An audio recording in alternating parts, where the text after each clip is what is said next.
दोस्तों, साहब की ईडी का असली खेल सामने आ गया है। क्या अब साहब की ईडी के बुरे दिन आने वाले हैं? जी हां दोस्तों, इस वक्त की जो सबसे बड़ी खबर है वो ये कि साहब की ईडी का गुड़गांव दफ्तर दिल्ली के फार्म हाउस से चलता है। क्या ईडी ने अपना गुड़गांव ऑफिस जब्त की हुई प्रॉपर्टी पर खोला है? जिस तरीके से ईडी विपक्ष पर कार्रवाई करती थी उस पर तो सवाल किया ही जा रहा था, लेकिन अब तो ईडी की असली सच्चाई सामने आ गई है कि जिस प्रकार से ईडी ने भाजपा के नेताओं को छोड़कर तमाम विपक्षी नेताओं पर कार्रवाई की, अब वो सारी कार्रवाइयां शक के दायरे में आ गई हैं। इंडियन एक्सप्रेस ने एक बड़ा खुलासा किया है, सब बताऊंगा। स्वागत है आप सभी का देश नीति में, मैं असरार अहमद।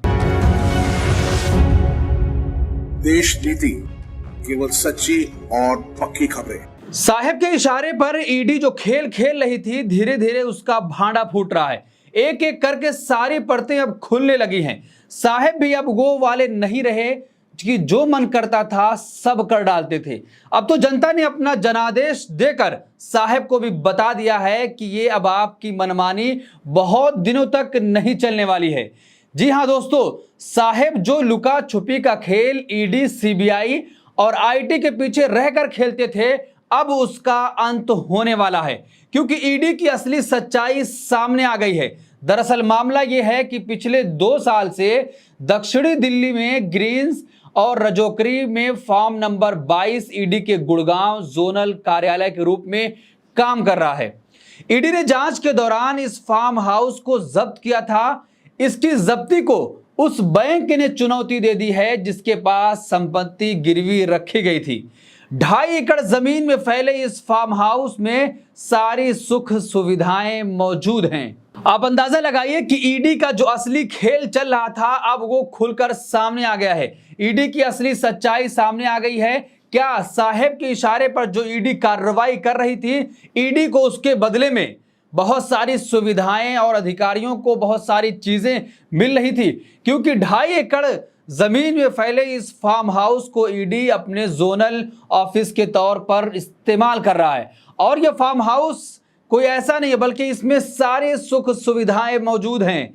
इसके लिविंग रूम को, ड्राइंग रूम को इसके अधिकारी अब अपने पर्सनल काम के लिए यूज कर रहे हैं। तो आप अंदाजा लगाइए कि एक तरफ साहब के इशारे पर ईडी विपक्ष के नेताओं पर कार्रवाई करती थी और दूसरी तरफ ईडी को यह इनाम मिलता था। अब उसी बैंक ने, जिस बैंक को गिरवी रखी गई थी ये संपत्ति, उसी ने अब अपना इस पर हक जता दिया। उसके बाद ये बड़ा खुलासा हुआ है। इंडियन एक्सप्रेस ने इस पर बड़ा खुलासा किया है। क्या कुछ हुआ है आपको बताने जा रहा हूं। स्क्रीन पर देखिए, तमाम तरह के विवादों में रहने वाली भारत सरकार की जांच एजेंसी ईडी के पास अपने दफ्तर तक नहीं है। कहीं पर तो किराए पर हैं, तो कहीं जब्त किए गए फार्म हाउस से अपने जोनल दफ्तरों को चला रही है।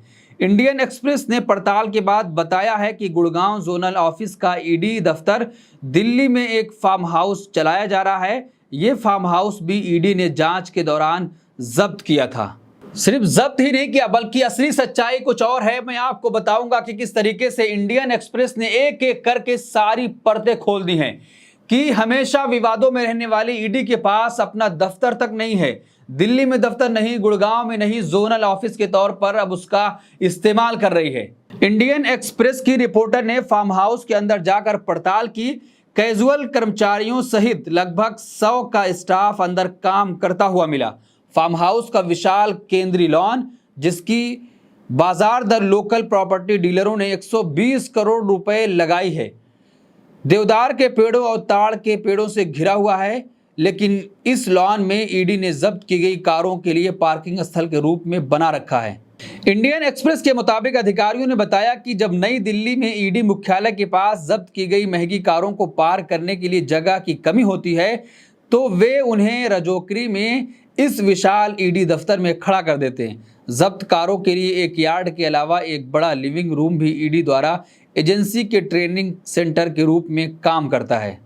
जब इतना बड़ा खुलासा हो रहा है तो आपको यह भी जानना चाहिए कि आखिर जो ये प्रॉपर्टी है वो किसके नाम पर थी, ईडी कैसे इसको जब्त कर लिया और उसके बाद ईडी ने अपने जोनल ऑफिस के तौर पर इसको इस्तेमाल करना शुरू कर दिया। अधिकारी वहां पर मौज ले रहे हैं और ठीक उसी तरीके से कार्रवाई भी जो हो रही है वो सब आपके सामने है कि किस तरीके से ईडी, सीबीआई, आईटी का खेल खेल कर साहब उसके पीछे छुपने का काम कर रहे थे। लेकिन अब असली सच्चाई सामने आ गई है, क्योंकि जनादेश भी जनता का ऐसा आया है कि साहब भी कमजोर हो गए हैं। तो अब साहब की एक एक सारी चीजें खुलकर सामने आ रही हैं कि किस तरीके से एजेंसियों के पीछे साहब छुप कर अपना काम अंजाम दे रहे थे। तो आइए जानेंगे कि ये संपत्ति किसके नाम थी और कैसे ईडी के पास ये संपत्ति आई है और अब ईडी इसको जोनल ऑफिस के तौर पर इस्तेमाल कर रही है। असल में ये फार्म हाउस एक प्रॉपर्टी डीलर अंतुल बंसल का था, जो कथित तौर पर संपत्ति और मनी लॉन्ड्रिंग मामले में मुख्य आरोपी थे। उनकी मृत्यु हो चुकी है। उन्होंने ये संपत्ति 2004 में खरीदी थी और 2012 में उन्होंने इसे अन्य संपत्तियों के साथ बैंक के पास 111 करोड़ रुपए में गिरवी रख दी थी।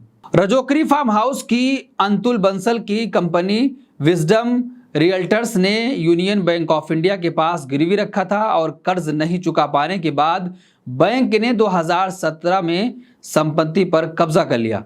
विजडम ने डीआरटी के कब्जे को चुनौती दी और स्टे ऑर्डर प्राप्त किया, जिसके खिलाफ बैंक ने फिर से डीआरटी में अपील कर दी। आप अंदाजा लगाइए कितनी आलीशान बिल्डिंग ईडी को मिल गई। सारे अधिकारी अब उसमें मौज कर रहे हैं। क्या कुछ उसमें हो रहा है मैं आपको भी बताऊंगा। ऐसे मजे करने वाली बिल्डिंग कहां मिलेगी। रजोकरी फार्म हाउस के अंदर अधिकारियों और कर्मचारियों ने निजी बेडरूम, लिविंग रूम और वॉक इन पर कब्जा कर लिया है। उन्होंने कहा कि हर जगह का रखरखाव एक कठिन काम है। फार्म हाउस में काम करने वाले एक वरिष्ठ अधिकारी ने कहा, कायदे से तो ईडी का दफ्तर गुड़गांव जोनल दफ्तर गुड़गांव में ही होना चाहिए और अगर हमें वैकल्पिक स्थान मिलता है तो शायद भविष्य में इस फार्म हाउस का इस्तेमाल ईडी की ट्रेनिंग सेंटर के रूप में किया जाता रहेगा। जब इंडियन एक्सप्रेस के रिपोर्टर ने पूछा कि आप इस संपत्ति का इस्तेमाल कर रहे हैं तो उसका जवाब उधर से अधिकारियों की तरफ से आता है कि कम से कम इस संपत्ति का इस्तेमाल करके हम इसको जर्जर तो नहीं होने दे रहे हैं। आप अंदाजा लगाइए कि ईडी की कार्रवाई एक तरफ विपक्ष के नेताओं पर होती है और उसके बाद ईडी को इनाम मिलता है तो एक आलीशान बिल्डिंग फार्म हाउस जो कई एकड़ में फैला हुआ है और सारी सुख सुविधाएं वहां पर मौजूद हैं। तो फिर आखिर ईडी के अधिकारी क्यों नहीं विपक्ष के नेताओं पर कार्रवाई करेंगे। तो धीरे धीरे अब सारी कलई प्रधानमंत्री नरेंद्र मोदी की खुलते जा रही है। तो इस पूरे मामले पर आप क्या सोचते हैं, आपकी क्या राय है कि जिस तरीके से ईडी की कार्रवाई विपक्ष के नेताओं पर तो होती है लेकिन भारतीय जनता पार्टी के नेताओं पर कार्रवाई नहीं होती है। अगर आप पिछले 11 सालों में ईडी और आईटी और सीबीआई की कार्रवाई देखेंगे तो उसमें अक्सर आपको विपक्ष के नेता निकलेंगे या विपक्ष के समर्थन ही निकलेंगे। बाकी भाजपा के नेता और भाजपा के समर्थन बहुत ही कम निकलेंगे, उन पर कार्रवाई ना के बराबर होती है। तो क्या ये सारा खेल ईडी, सीबीआई, आईटी के पीछे रहकर खेला जा रहा था कि जिसका अब धीरे धीरे भांडा फूट रहा है और प्रधानमंत्री की सारी असली सच्चाई अब सामने आ रही है कि जिस तरीके से मीडिया ने एक चेहरा बनाया था कि प्रधानमंत्री नरेंद्र मोदी के सामने कोई भी नहीं टिक पाता है। क्या इन्हीं एजेंसियों के भरोसे प्रधानमंत्री नरेंद्र मोदी अपने आप को बड़ा दिखाने की कोशिश कर रहे थे।